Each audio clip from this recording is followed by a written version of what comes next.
මොකද ලෝකේ බොහෝ ශ්‍රේෂ්ඨ අයට පාලකයන්ට පවා අන්තිමට වරදින්නේ කිසිම වැඩකට නැති ගෑණියක් හින්දා.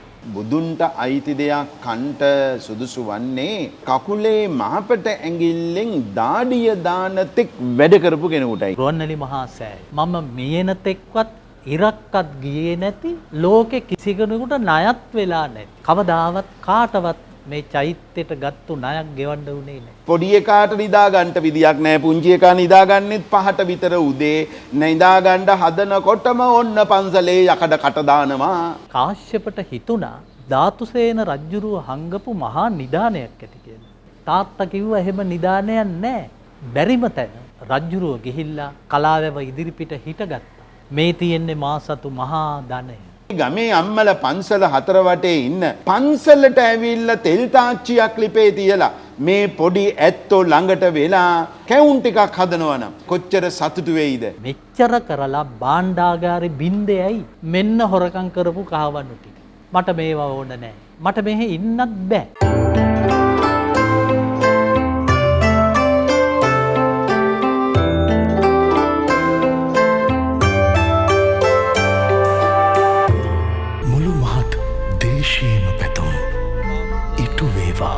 සයිකල් හඳුන්කෝරු මේ බලාපොරොත්තුවේ ස්වදයි. ලැබුවා වූ සිංහල හින්දු අලුත් අවුරුද්ද මේ බලාපොරොත්තුවේ සුවද සමගින් ඔබ සැමට සුබම සුබ අලුත් අවුරුද්දක් වේවා. සයිකල් පිවිතුරු සුවඳදුම් සුගන්ධයෙන් සුපූජිත සුදම් සභාව බක් පෝය දවස වෙනුවෙනුත් සමාරම්භ කරන්නට අප සූදානම්. ඒ වෙනුවෙන් අද අප සුපින් විමක් තෝරාගත්තා සුදම් සභාව සිද්ධ කරන්නට, ඒ වෙනුවෙන් රැස්වන්නට.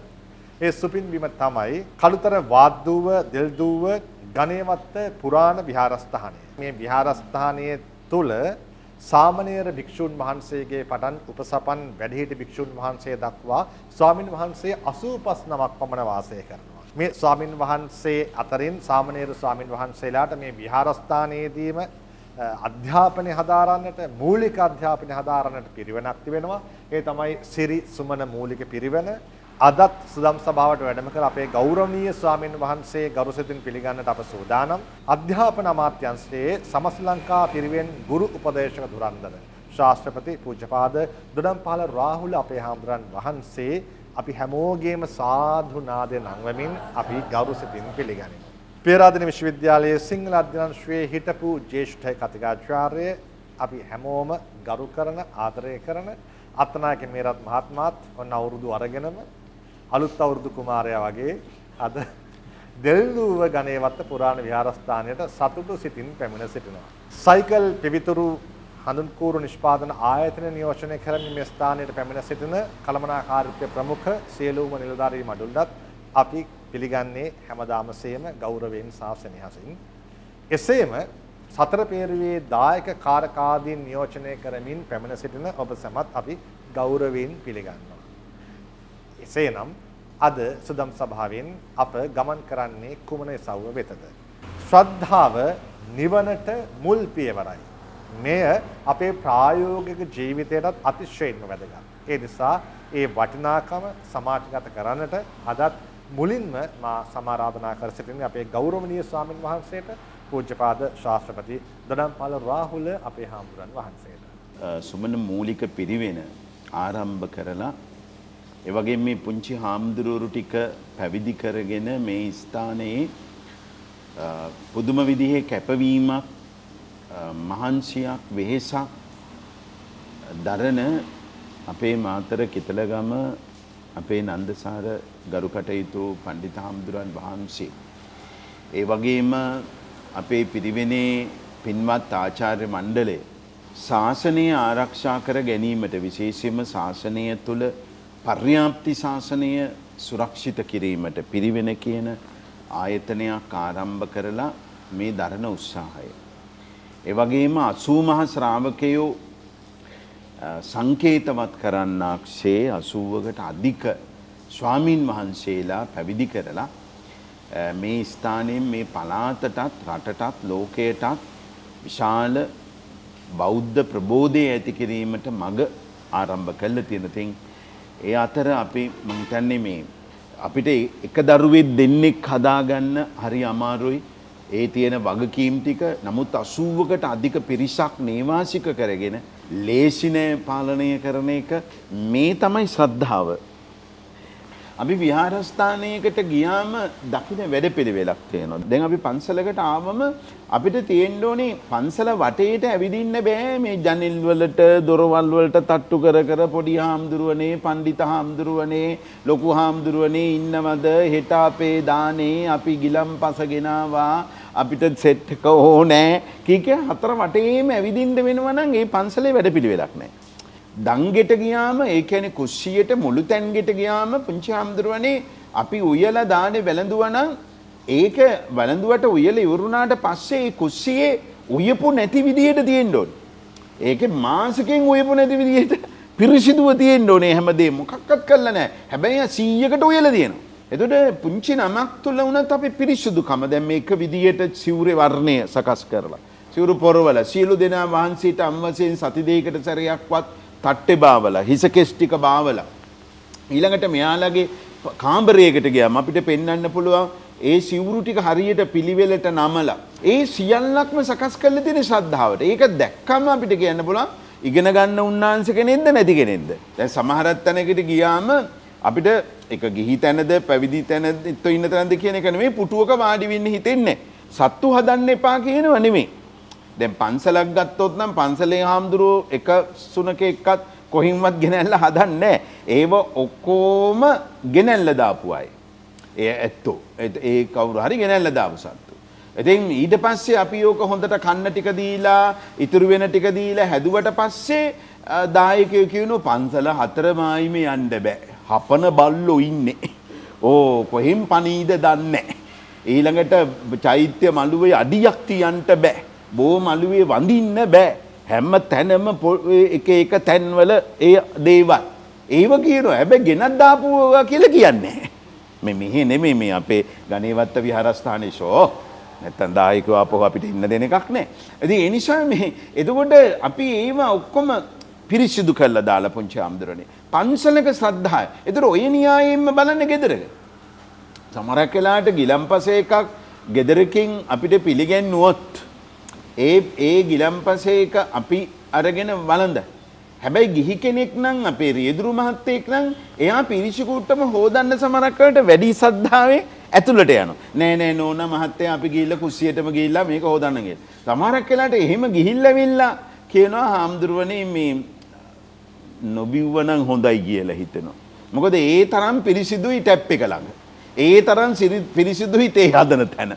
ඒ කුස්සිය ඒ තරම් පිරිසිදු. ඒ කියන්නේ ආයෙත් නෑ අවුරුදු ගාණක් උයපු වෙදපු නැත්තම් ඒ වෑංජන වල ඉස්ම අර ටයිල් වල අපිට අන්න එතන තමයි ශ්‍රද්ධාව බිඳෙන තැන.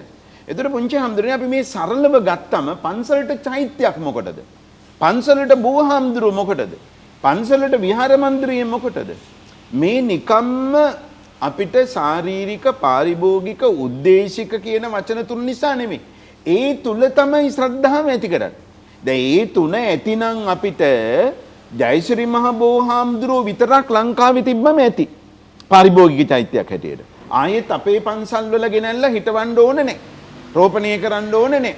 අපිට තූපාරාමය හරි මහා සෑයේ රුවන්වැලි මහා සෑය හාමුදුරුව විතරක් තිබුණම ඇති.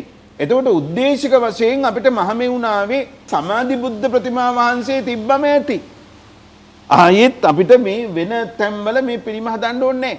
ඇයි අපි තනින් තන අපි හදන පුදබිමේ අපි මේ කියන ස්ථානත්‍රය හදන්නේ ශ්‍රද්ධාව හදන්න. ඒකට විවේචන කරලා හරියන්නේ. සමහර අය කියනනේ කුණු ගොඩක් නොදාමන්නට නම් බුද්ධ ප්‍රතිමා වහන්සේ නමක් තියමු කියලා සර් හැඩට කියයියෝවා. එතකොට ඒකෙන් අදහස් කරන්නේ කුණු ගොඩ නැති වෙයි බුද්ධ ප්‍රතිමාගෙන් නෙමෙයි. එතන ශ්‍රද්ධාවක් ඇති කරන්නේ. ඒ කියන්නේ හැබැයි පාරායිනේ හතරමං හන්දියේ දෙමන් තෙමන් හන්දියක නැත්තම් තමන්ගේ ලේන් එකට එන්න තියෙන තැන බුද්ධ ප්‍රතිමාවක් තබන්නේ එතන බණ කියවන්න නෙමෙයි. ඒක දායකයෝ දැනගන්න ඕනේ. එතන මේ පින්කම් කරන්න නෙමෙයි. සමහරකට පසළොස්වක පොයේට පන්සලට පින්කමට එන්නේ නැහැ, පින්කමක් කරන්නේ නැහැ. අර වගේ තැනක ධර්ම දේශනා පවත්වනවා. එතකොට අපි මොනම හේතුවක් නිසාවත් මාවතේ තිබෙන එහෙම ගිහියෝ වැඩ කරන නැත්තම් කිසි කෙනෙක් නැති තැනක බණවලට වඩින්නේ නැහැ. අපි කියන්නේ එහෙම තැනක කරනවා නම් අවුරුද්ද 2-3 සමරන්ට ඕන නම් එතන ඉඳලා මල් පෙරහැරක් එන්න ගණේවත්ත පුරාණ විහාරයට. දැන් අපි පන්සලේ ශ්‍රද්ධාව ඇති වෙන්න කියලා හතර පැත්තට ස්පීකර් ටික බැඳලා හෝන් ටික බැඳලා අපි දැම්මොත් එහෙම ගව් ගානක් ඇහෙන්න පිරිත් ටික එතකොට ඕකට බණින පිරිසක් ඉන්න පුළුවන් බෞද්ධයෝම. එතකොට අපි අපේ හතර සීමාවට ඇහෙන්න තිබුණොත් මදිද? ඒ ඇති. හැබැයි ඕක එහෙම දැම්මට පස්සේ අපේ දායක ඇත්තොම කියනවා වැඩක් නැහැ පන්සලේ හෝන් එකවත් නැහැ වගේ. වස් කාලෙට පිරිත්වත් නැහැ. හැබැයි දාපු ගමන් කියනවා අනේ අපේ පොඩි උන්ට උසස් පෙළ සාමාන්‍ය පෙළ සිස්සත්තේ පාඩම් කරගන්න විදියක් නැහැ. අපේ කෙල්ල ඇවිල්ලා ගෙදර පොඩි එකාට නිදා ගන්න විදියක් නැහැ. පුංචි එකා නිදාගන්නෙත් 5ට විතර උදේ. නිදා ගන්න හදනකොටම ඔන්න පන්සලේ යකඩ කට දානවා. පෙස්සනුත් ගන්නවා.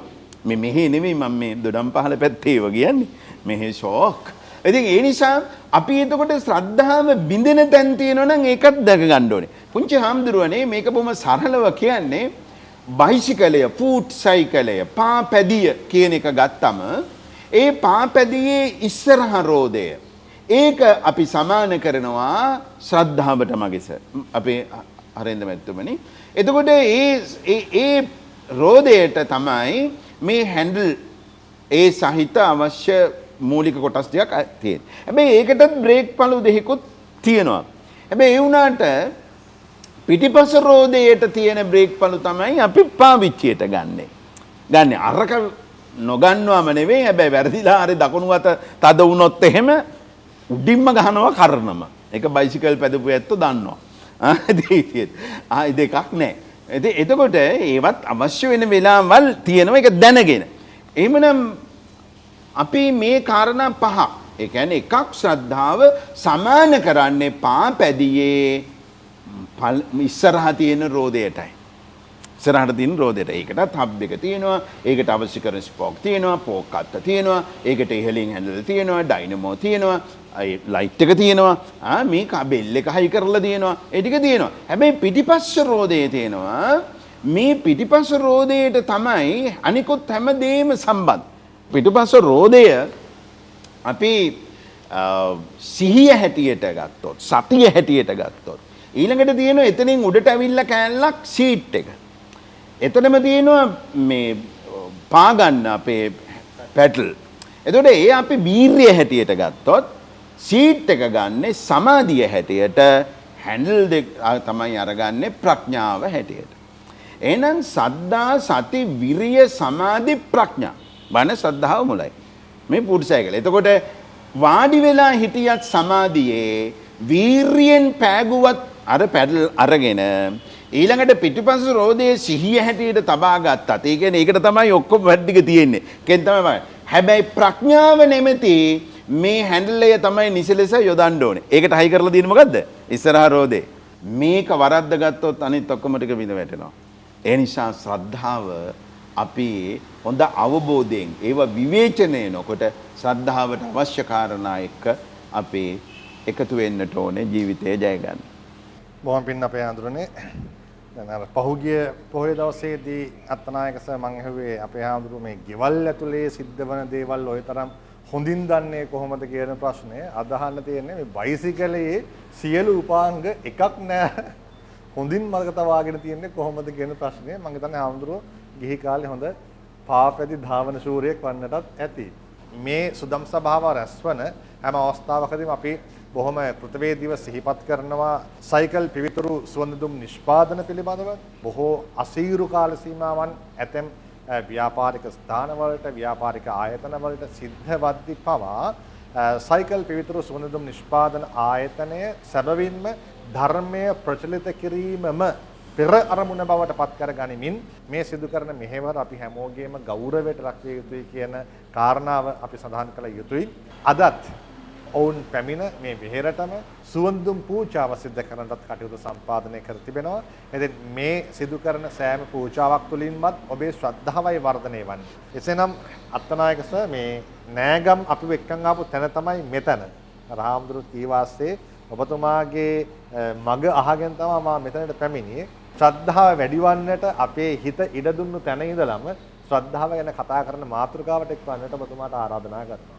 මේ පිරිවෙන ගැන මම දැනගත්තේ මගේ ලොකු පුතාගේ පුත්‍රයා රයන් අත්තනායක ඔහු අදත් ඇවිත් ඉන්නවා. ඔහුගේ උපන්දිනයට මේ අපේ හාමුදුරුවන් වහන්සේලාට දානයක් දුන්නා.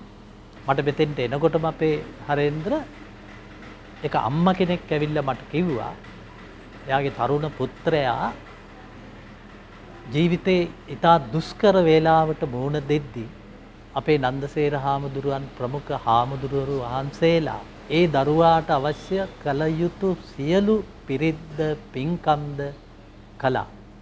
ඒ අම්මා ආවේ ඒක කියලා යන්න. ඉතින් හරේන්ද්‍ර මට පොඩි කාලේ බයිසිකල් එකක් තිබුණා. මම දවසක් මයියංගනේ ඉඳලා ඔය බයිසිකල් පැදගෙන බදුල්ල පැත්තට ආවා. කරවිට කියලා ප්‍රදේශයේ විශාල පල්ලමක් තියෙනවා.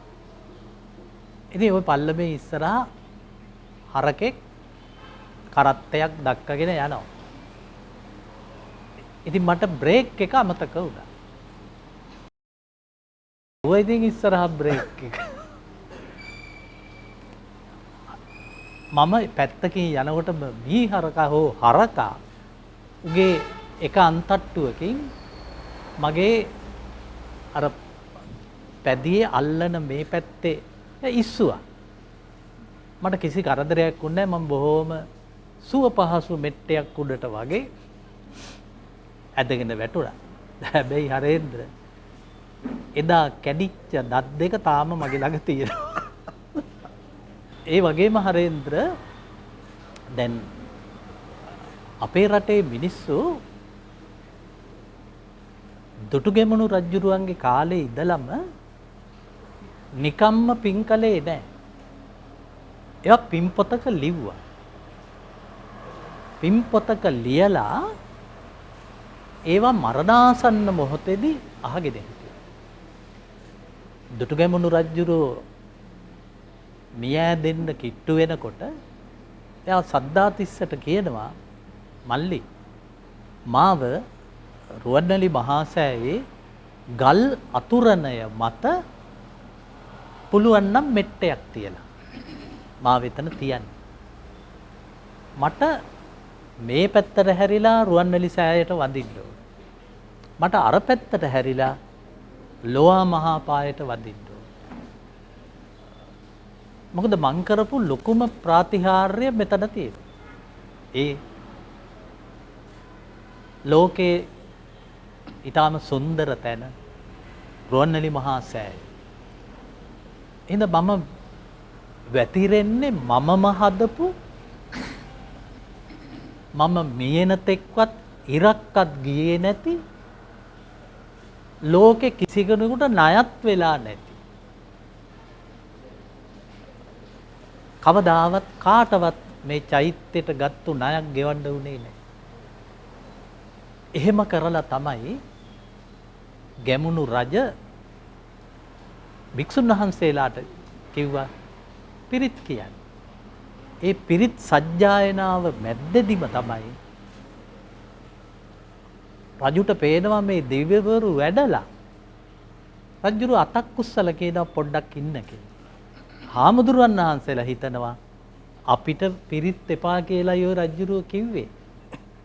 රජුරුව නැවත කියනවා නෑ නෑ දෙවිවරු ඇවිත් ඔබ වහන්සේලා පිරිත් සජ්ජායනා කරන්නේ. මේ එක හුදෙකලා රජ කෙනෙක් කරපු මේ පුංචි කටයුත්ත එදා මෙදා තුර ශ්‍රී ලංකාවේ රජවරු විතරක් නෙවෙයි පොදු මිනිස්සුත් නම් පොතයි පින් පොතයි කියලා දෙකක් පාවිච්චි කළා. නම් පොතේ තිබ්බේ ගුරු ගෙදරදී ඉගෙන ගන්නේ මහනුවර යුගයේ තිබුණු පන්සල්වල නාමාවලිය. පින් පොතේ ලියන්නේ ඒ නාමාවලිය ඔස්සේ මම ගියේ කවදද? ගිහිල්ලා මම ඒකට මුදල් දුන්නද? ඒ තොරතුරු ටික තමයි ලියන්නේ. ඒක අදත් ලංකාවේ අපේ අම්මලා ළඟ මේ පින්පොත තියෙනවා. ඊළඟට හරේන්ද්‍ර මේ ධාතුසේන රජ්ජුරුවන්ගේ පුතා කාශ්‍යපට හිතුණා ධාතුසේන රජ්ජුරුව හංගපු මහා නිධානයක් ඇති කියලා. ඔහු තාත්තට කොච්චර ඉල්ලුවත් තාත්තා කිව්වා එහෙම නිධානයක් නැහැ. බැරිම තැන යම් කලාවැව ළඟට රජ්ජුරුව ගිහිල්ලා කලාවැව ඉදිරිපිට හිටගත්තා. මේ තියෙන්නේ මා සතු මහා ධනය. කිපුණු කාශ්‍යප තාත්තාව මරා දැම්මා. හැබැයි ඒක දැනගෙනද මන්දා මැරෙන්න කලින් කාශ්‍යප රජුරු සමාවෙන්න ධාතුසේන රජුරු අවුකන මහා පිළිමය හැදුවා කලාවැව දෙස බලාගෙන ඉන්න. මේ කලාවැවේ අද වටිනාකම කියන්න බෑ හරේන්ද්‍ර. මේකේ තියෙන ජලගබඩාව එදා මෙදා තුර ශ්‍රී ලංකා ආර්ථිකයට ලබා දුන්නු ආහාර ප්‍රමාණය ගණන් කරලා නැහැ කවුරුවත්. මහා පරාක්‍රම සමුද්‍රයත් එහෙමයි. ඒවා විගණනයකට අහු කරන්න බෑ. ඒවා අමිලයි. ජාතක පොතේ ජාතක කතාවක් තියෙනවා හරේන්ද්‍ර තක්ක ජාතකය කියලා. 63 වෙනි ජාතකය. මේ තක්ක ජාතකයේ ඉන්නවා ඊටාම කාරුණික ශ්‍රද්ධාවෙන් පිරිච්ච තවුසානන් වහන්සේ කෙනෙක්. මේ අතර මිට යාබද රාජ්‍යයක ඉන්නවා සිටුවරයෙකුගේ අමුතු දුවෙක්. මේ අමුතු දුවට පුදුම කේන්තියක් කියන්නේ. කේන්ති ගියාම ඈ දන්නේ නැහැ මොකද කරන්න කියලා. රටේ කිසිම කෙනෙක් මේ දුෂ්ට ගෑනු ළමයට කැමති නැහැ. තාත්තා කැමතිත් නැහැ.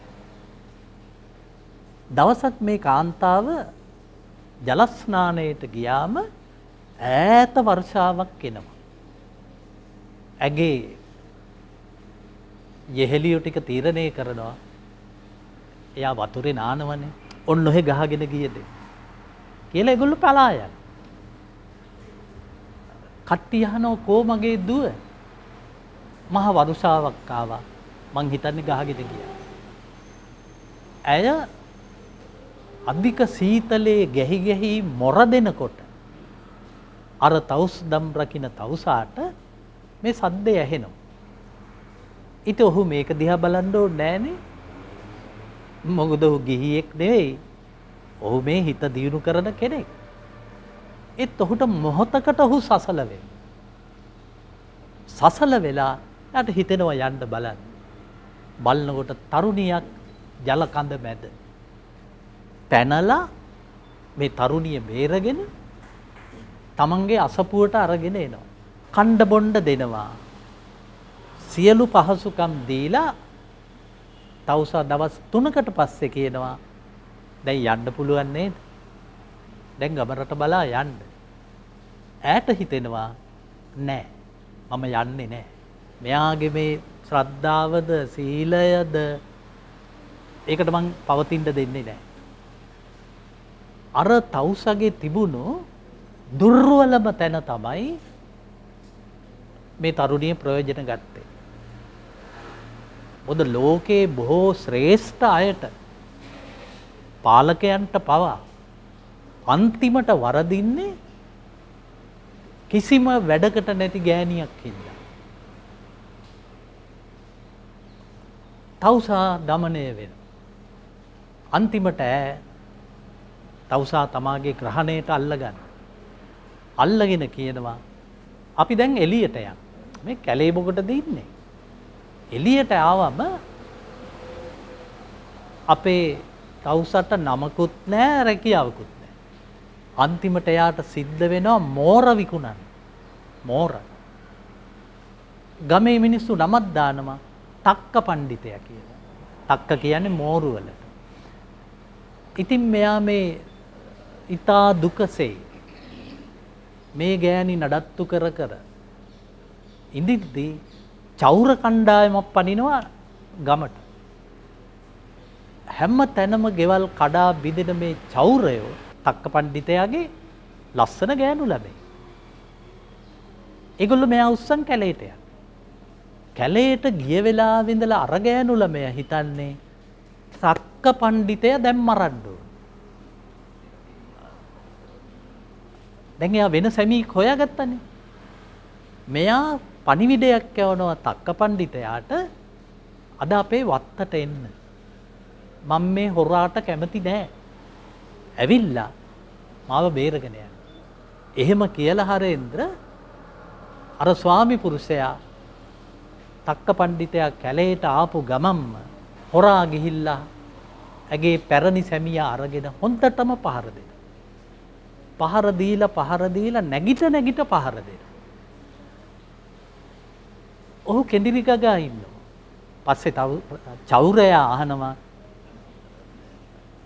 මොකද උඹට උනේ? යකෙද ඔය මගේ ගෑණි. මම තවුසුදම් පුරලා සීල සමාධි ප්‍රඥා දියුණු කරලා හිටියේ. අන්තිමට මගේ තවුසුදම් කඩලා මාව වනසලා අන්තිමට උඹව වනසන්න ඔය ආවේ. චෞරයා අරයා නිදිනේ. උදේම එයත් අරගෙන කඩුවකුත් අරගෙන අර බිරිඳට කියනවා අපි තක්ක පණ්ඩිතයා එළියට ගිහිල්ලා මරලා දාමු. තක්ක පණ්ඩිතයා එළියට ගිහිල්ලා කඩුවෙන් ඇනලා බිරිඳව මරා දාන. මරා දැම්මට පස්සේ තක්ක පණ්ඩිතයෝ කියනවා මං ආපහු යනවා. මට මේ සංසාරේ නරකම දේ තේරුණා. අවසානයේ මම මෙතෙක් රැස් කරගත් අතිශය වීර චරිතය මෙයා මකලා දැම්මා.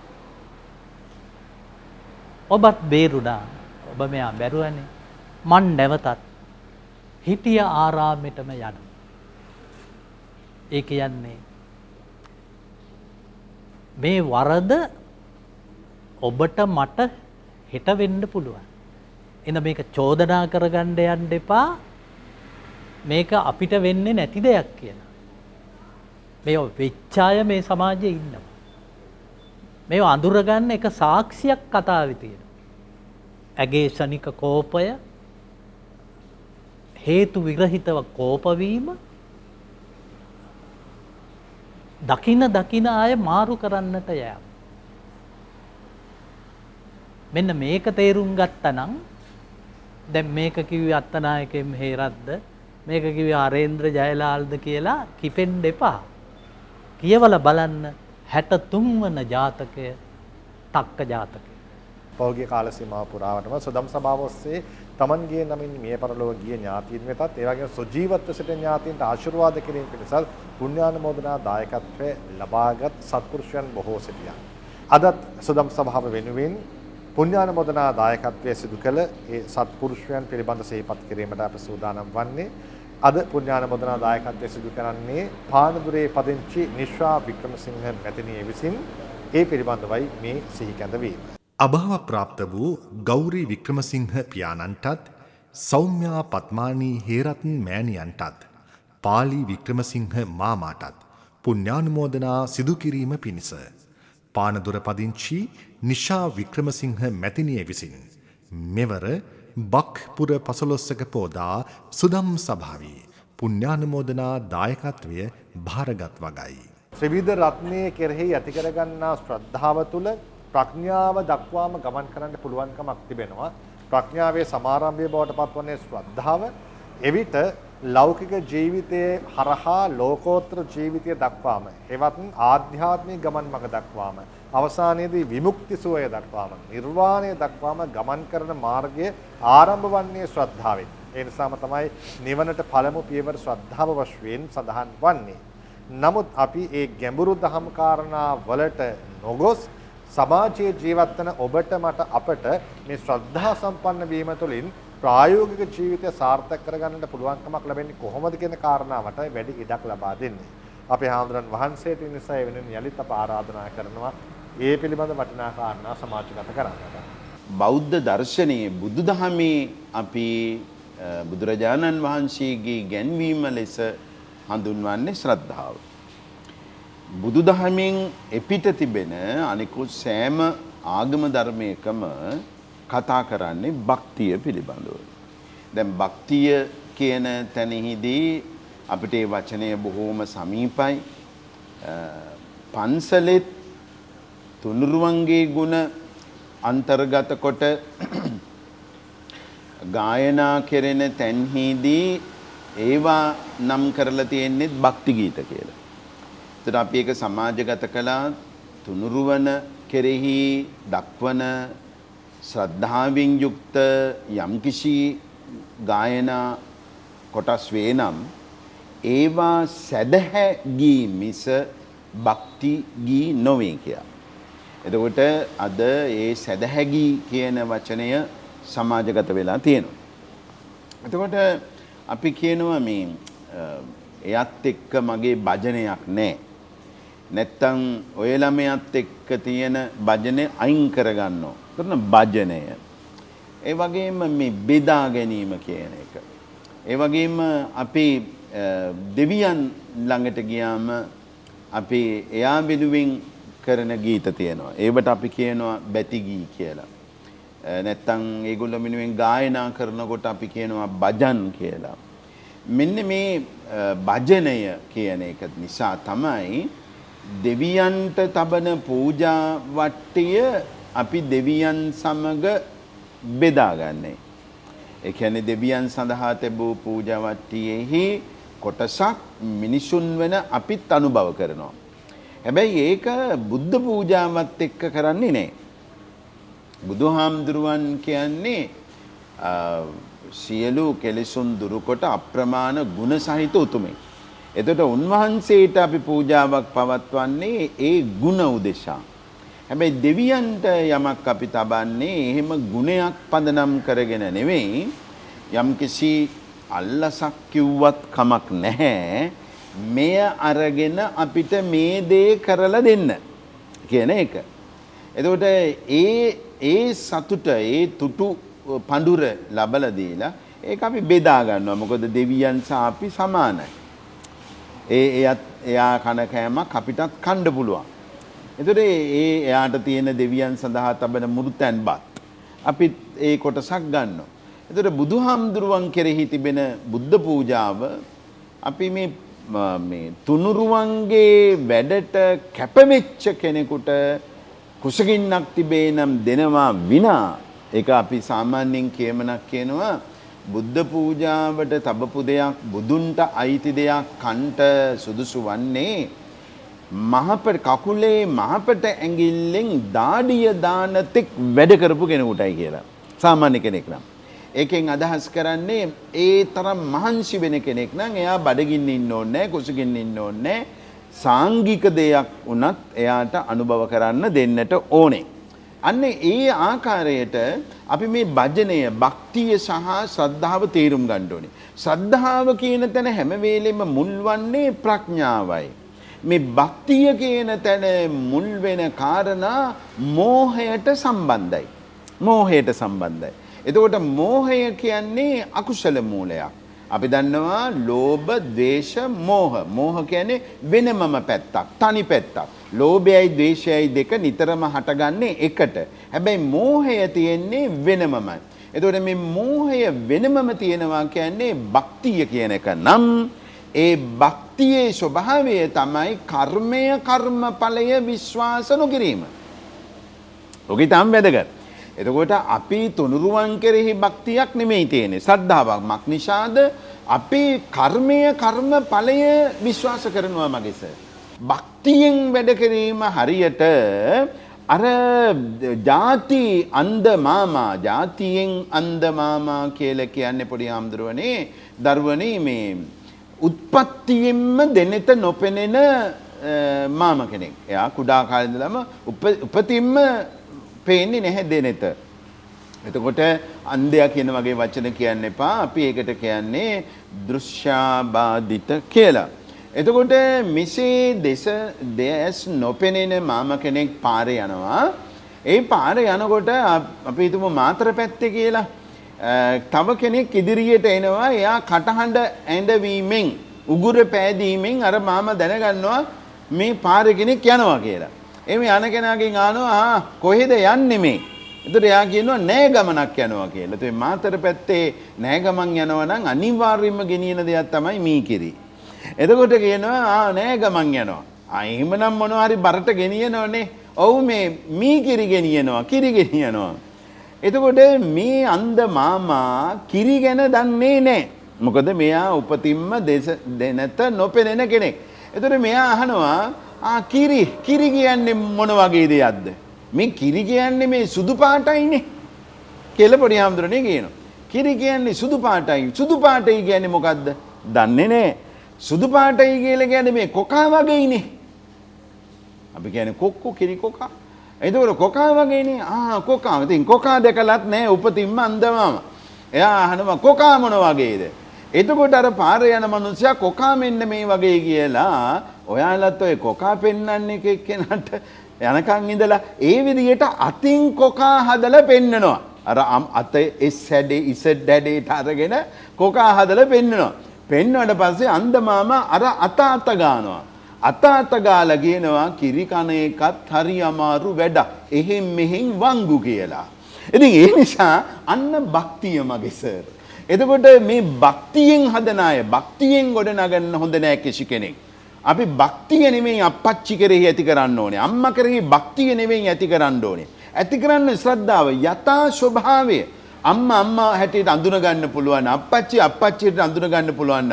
පුංචි හාමුදුරනේ ලොකු හාමුදුරුවෝ හැටියට අඳුන ගන්න පුළුවන් නම් අපිට. අපේ ගුරු හාමුදුරුවෝ මෙන්න මේ වගේ. මගේ ගුරු හිමි මට පියකි මා සනසන ගුරුතුමෙකි ගුරු ඔවදන් අනුව නිතර දියුණුවේ පියවර තබමි කියලා. තමන්ට ඒ මාවතේ යන්න පුළුවන් නම් අන්න නියත වශයෙන් භක්තියෙන් මිදුණු ශ්‍රද්ධාව ඇති කෙනෙක් වෙනවා. දැන් ගුරු හාමුදුරුවෝ ලොකු හාමුදුරුවෝ හරියට අඳුනගත්ත කිසිම පොඩි හාමුදුරු කෙනෙක් අලුත් අවුරුද්දට ගෙදර යන්න අඬන්නේ නැහැ. ඇයි? අවුරුද්දක් පුරාවට අපි ලොකු හාමුදුරුවොත් එක්ක ඉඳලා එකට දන් ටික වළඳලා අපිට බත් කට අරගෙන පොඩි හාමුදුරු ටික වට කරගෙන ලොකු හාමුදුරුවෝ වළඳන වෙලාවට කෙසෙල් ගෙඩියද කේක් කෑල්ලද බත් ටිකද දානි ටික ඔක්කොම කවලා එහෙම කරපු ලොකු හාමුදුරුවෝ තනියෙන් තියලා අපි අම්මා පච්චි බලන්න කියලා දාලා ආපු ඇත්තෝ බලන්න යනවනම් ශ්‍රද්ධාවක් නැහැ. අන්න පුංචි ඇත්තන්ට ශ්‍රද්ධාව තියෙනවා නම් ගමේ දායක කාරකාදීන් අනිවාර්යයෙන්ම ගමේ ඉන්න දායක ඇත්තෝ ශ්‍රද්ධාවෙන් පොඩි හාමුදුරුවෝ බලන්න ඉන්න ඕනේ අවුරුද්දට. අවුරුද්දට ඉස්සෙල්ලා එන්න පුළුවන් නම් තවත් හොඳයි. අවම වශයෙන් නොනගතේ වෙලාවට පුංචි හාමුදුරුවෝ බලන්න එන්න ඕනේ. නොනගතේ වෙලාවට පන්සල් එනවා පුණ්‍ය කාලේ කියලා මල් පහන් විතරක් අඳුන් කූරු අරගෙන එන්න එපා. අර කැවුම් කොකිස් හදනකොට මුලින්ම අයින් කරපු ටික පන්සලට අරගෙන එන්න ඕනේ. මොකටද පොඩි හාමුදුරුවන්ට නැත්තම් ඕවා අරන් ඉන්නේ හිස තෙල් ගාන දවසට අර පන්සලට අයින් කරපු ටික අරන් යමල්ලා කියලා ඉවරලා පොඩි හාමුදුරුවනේ 8 9 10 විතර හදපු කැවුම් අපිට ගේන්නේ 18 20 විතර. එතකොට ඒව කළු ගල් වගේ. ඒවයි යගුලිය වීසි කරන්න පුළුවන්. ඉතින් අපේ නායක හාමුදුරුවෝත් කියනවා පොඩි නම ඕව රහයි කඩ උන්නේ තියලා තම්බලා වළඳමු කියලා. ඒ උන්නාන්සේට දත් නැති හින්දා. අපි කණ්ඩ එපාය පුස් කැවුම් නේද? අපිත් මේ පුංචි හාමුදුරුවෝත් පොඩි කාලේ තමන්ගේ පුංචි වයසට ගෙදර ඉද්දී අම්මගේ පිට තියාගෙන කැවුම් හදන තැන ඉඳගෙන කැවුම් හදලා කොණ්ඩ කැවුම් ටික දානකොට 1 2 3 4යි නේද? අපි 3 ඉලක්කම සමානකට දෙසරයක් කියනවා. අම්මා හිතන් ඉන්නේ කැවුම් ගුඩි 3යි කියලා. නෑ එකක් උස්සනවා අපි. මතකද මල්ලිත් නංගිත් අයියත් එක්ක ගිහිල්ලා ඇඳක් යට රිංගලා නැත්තම් අස්සක රිංගලා කැවුම් ගෙඩිය බෙදාගෙන කාලා ඔයාලා ওই ටික කන්න මට පොඩි කෑල්ලක් දෙන්න මං තව එකක් උස්සන්න. කොහොමද තාත්තත් ඒකට එකතු වෙච්ච හැටි කොකිස් බානකොට නේ? තාත්තා හොරට කන්න යන්නේ කොකිස්. එයා ඒක ගන්නකොට ජරබර ගාලා සද්දෙත් ඇහෙනවා. අම්මට අම්මා බලනවා මේ පැත්ත. ඔහි හිටු මේ මිනිහත් හොරකම් කරනවානේ. කොකිස් ටික කියලා තෙල් හැන්දත් අරන් අපේ පස්සෙන් පන්නනවා. තාත්තත් දුවනවා අපිත් දුවනවා. නේ අම්මා කියනවා ඔහෙලට තමයි මේව හදන්නේ. පන්සලට ගෙනියන ටික අයින් කරනකන් ඉන්නෝ. එහෙනම් පන්සලට අන්න ගෙනියන ටික අයින් කරපු ටික මගේ අම්මා අප්පච්චි පුංචි හාමුදුරුවන්ට රතිඤ්ඤා එපා, අලිඩොන් එපා. ඒත් නිලාකූරු පෙට්ටි ටිකකුත් අරගෙන, බඹර චක්‍ර ටිකකුත් අරගෙන ආවනම් කිරිබත් සහ කැවිලි පෙවිලි ටිකක් අරන් අපිට ගමේ යන්න ඕන නැහැ. ඒ වගේම මගේ ගමේ අම්මලා පන්සල හතර වටේ ඉන්න අපේ පුංචි හාමුදුරින පන්සල්වල පන්සලට ඇවිල්ලා තෙල් තාච්චියක් ලිපේ තියලා මේ පොඩි හාමුදුරුන්ට පේන්න කැවුම් ටිකක් හදනවා නම්, කොකිස් ටිකක් හදනවා නම් මේ පොඩි ඇත්තෝ ළඟට වෙලා අර උණුවේ බාන කැවුමක්, කොකිසක්, වලුවා එකක්, එහෙම නැත්නම් ඔය මුං කැවුමක් අරගෙන කොච්චර සතුටු වෙයිද?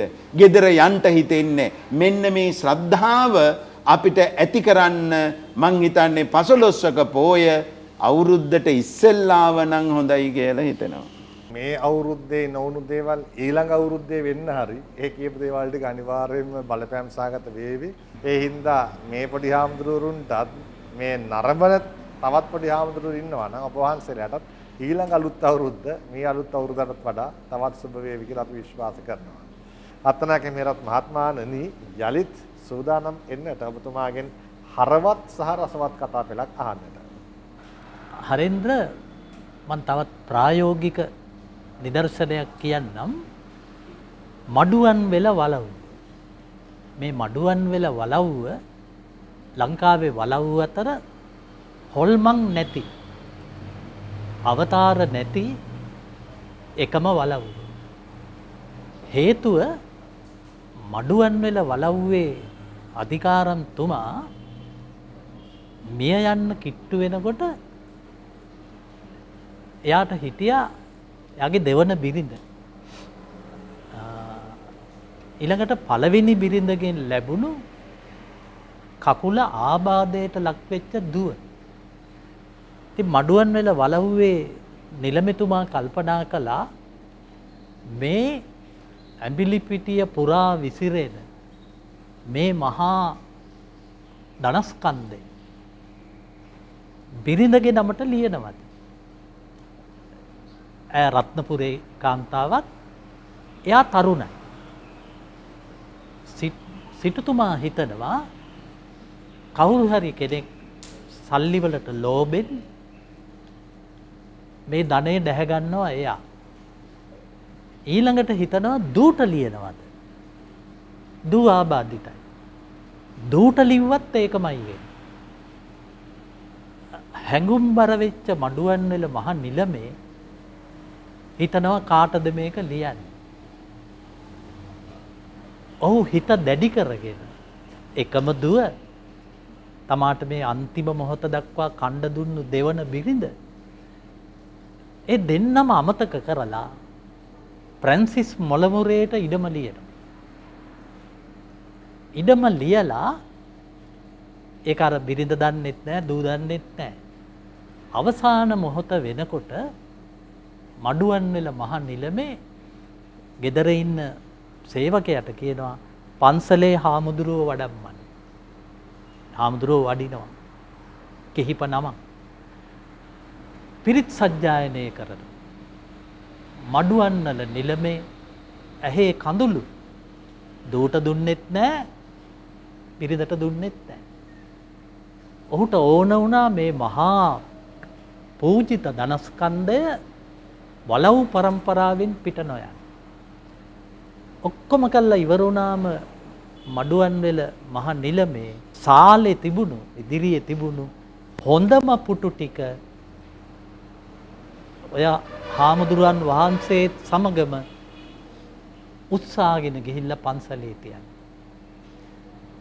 දැන් මඩුවන් මහ නිලමේට පේනවා තමා ධනය වගේ සුරැකි සියලු භාණ්ඩ හාමුදුරුවන් වහන්සේත් සමග තමන්ගේ ගිහියෝ ටික උස්සන් යන.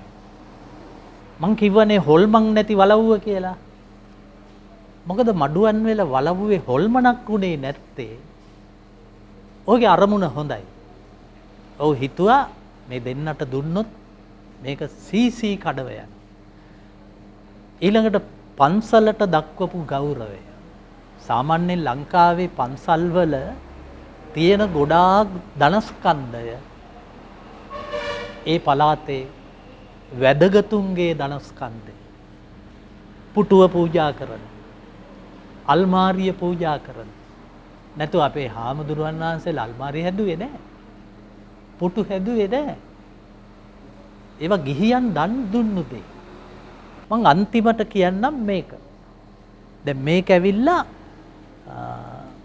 550 ජාතක පොතේ එන සීල විමර්ශ ජාතකය. 85 කොසල් රජුරවන්ට එනවා හොඳ ඇමතියෙක්. ඇත්තටම හොඳ කෙනෙක්. ඔහු කවදාවත් හොරකම් කරන කෙනෙක් නෙවෙයි. රජ්ජුරුව හරියට සලකනවා මෙයාට. දැන් මේ ඇමතියා කල්පනා කරනවා ඇයි මට මෙච්චර සලකන්නේ? මොකද්ද මගේ තියෙන විශේෂ ගුණය? එයාට දැන් ඒක දැනගන්න. ඔහු යනවා රාජ්‍ය භාණ්ඩාගාරය ඇතුළට.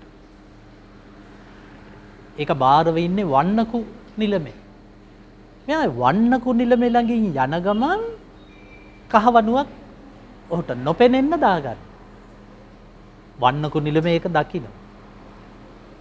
දෙවෙනි දවසේ තවත් කහවණුවක් රාජ්‍ය භාණ්ඩාගාරයෙන් හොරකම් කරනවා.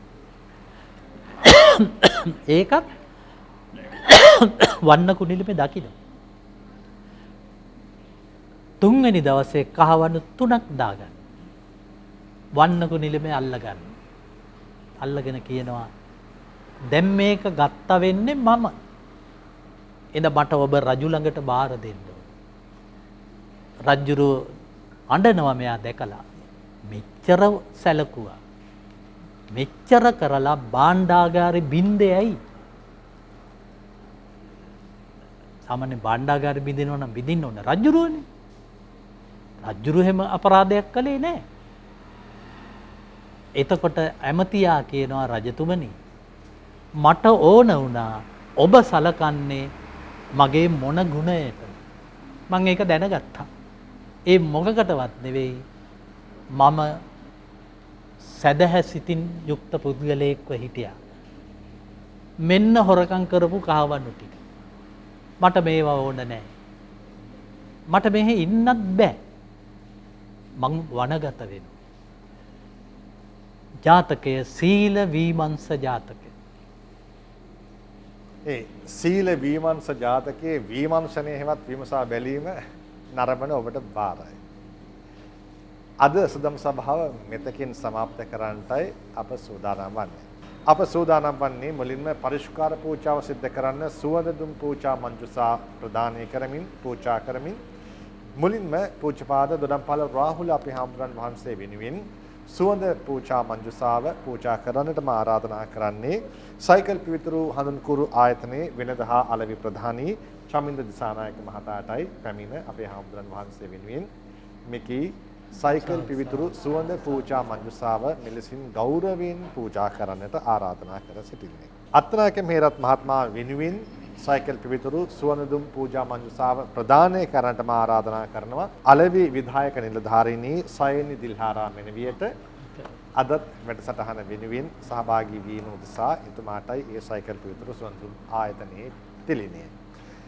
විහාරස්ථානයේ වෙනුවෙනුත් හැමදාමත් සුවඳදුම් පූජා මංජුසාවක් පූජා කරන්නට සයිකල් පිවිතුරු සුවඳදුම් ආයතනයේ කටයුතු කරනවා. අදත් අප සූදානම් මේ විහාරස්ථානයේ විහාරාධිපති ස්වාමීන් වහන්සේ වෙත පූජ්‍යපාද කිතලගම නන්දසාර ස්වාමීන් වහන්සේ වෙනුවෙන් ඒකේ පූජාව සිද්ධ කරන්නට අප ආරාධනා කරන්නේ සයිකල් පිවිතුරු හඳුන්කුරු ආයතනයේ කාර්ය මණ්ඩල ප්‍රධානීන් වන ජීවනී රණවීර සහ ලශිකා ගයනි මෙනවියන්ටයි සිහිපත් කර සිටිනවා. මේ අවස්ථාවේදී ප්‍රධාන විධායක නිලධාරී ජනක කොතලාවල මහතාත් අප කලින් සිහිපත් කළාසේම අපට සුදම් සභාව මෙලෙසින් ජනගත කරන්නට ප්‍රධානම ශක්තිය බවට පත් වී තිබෙන්නේ සයිකල් පිවිතුරු සුවඳදුම් නිෂ්පාදන ආයතනය. මුළු මහත් දේශීයම පැතුම් ඉටු වේවා සයිකල් හඳුන්කෝරු මේ බලාපොරොත්තුවේ ස්වදයි. අදත් සුදම් සභාව වෙනුවෙන් පුණ්‍යානුමෝදනා දායකත්වයේ සිදු කළ ඒ සත්පුරුෂයන් පිළිබඳ සිහිපත් කිරීමට අප සූදානම් වන්නේ. අභාව ප්‍රාප්ත වූ ගෞරී වික්‍රමසිංහ පියාණන්ටත් සෞම්‍යා පත්මානී හේරත්න් මෑණියන්ටත් පාලි වික්‍රමසිංහ මාමාටත් පුණ්‍යානුමෝදනා සිදු කිරීම පිණිස පානදුර පදිංචි නිශා වික්‍රමසිංහ මැතිනිය විසින් මෙවර බක්පුර පසළොස්වක පෝදා සුදම් සභාවේ පුණ්‍යානුමෝදනා දායකත්වය භාරගත් වගයි.